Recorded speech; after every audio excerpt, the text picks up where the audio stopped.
വർഗീയതയ്ക്കും നവ ഉദാരവൽക്കരണ നയങ്ങൾക്കും സാമ്രാജ്യത്വത്തിനുമെതിരായ പോരാട്ടം ശക്തമാക്കാനുള്ള ആഹ്വാനത്തോടെ CPIM 24-ാം party Congress മധുരയിൽ സമാപിച്ചു. ജനറൽ സെക്രട്ടറിയായി എം.എ. ബേബിയെ ഏകകണ്ഠേനയാണ് തെരഞ്ഞെടുത്തത്. പുതിയ കേന്ദ്ര കമ്മിറ്റിയുടെ ആദ്യ യോഗമാണ് ജനറൽ സെക്രട്ടറിയെ തെരഞ്ഞെടുത്തത്.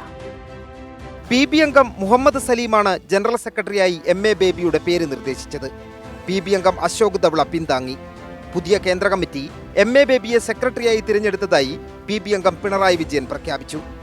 Muhammad Salim proposed M.A. Baby as General Secretary and Comrade Ashok Davle seconded the proposal. Comrade Baby elected as General Secretary unanimously. Comrade Baby will announce the PB members' name. തുടർന്ന് MA. Baby PB അംഗങ്ങളെ പരിചയപ്പെടുത്തി.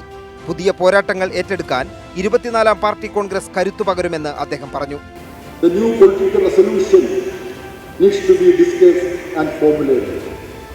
So Central Committee, as has already been explained, first of all reviewed the implementation of the tactical action. On that basis, we have discussed the political resolution, which is the document which sets out the future course of action. അജണ്ടകൾ പൂർത്തിയാക്കി സാർവദേശീയ ഗാനം പാടി സമ്മേളനം പിരിഞ്ഞു.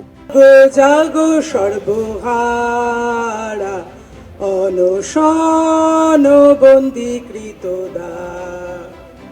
শ্রমিক দিয়াছে আজ সারা উঠিয়াছে মুক্তির আশ্বাস সনাতন জীর্ণ কুয়াচার চূর্ণ করি জাগো ജനഗণ.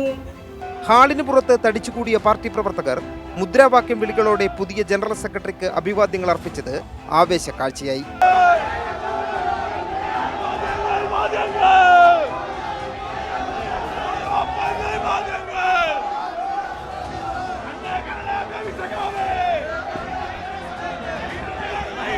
വരുംകാല പോരാട്ടങ്ങൾക്ക് രാഷ്ട്രീയമായും സംഘടനാപരമായും കൃത്യമായ ദിശാബോധം പകർന്നാണ് 24-ാം പാർട്ടി കോൺഗ്രസിന് കൊടിയിറങ്ങിയത്. മധുരയിൽ നിന്നും കൈരളി വാർത്താ സംഘത്തോടൊപ്പം M. സന്തോഷ്.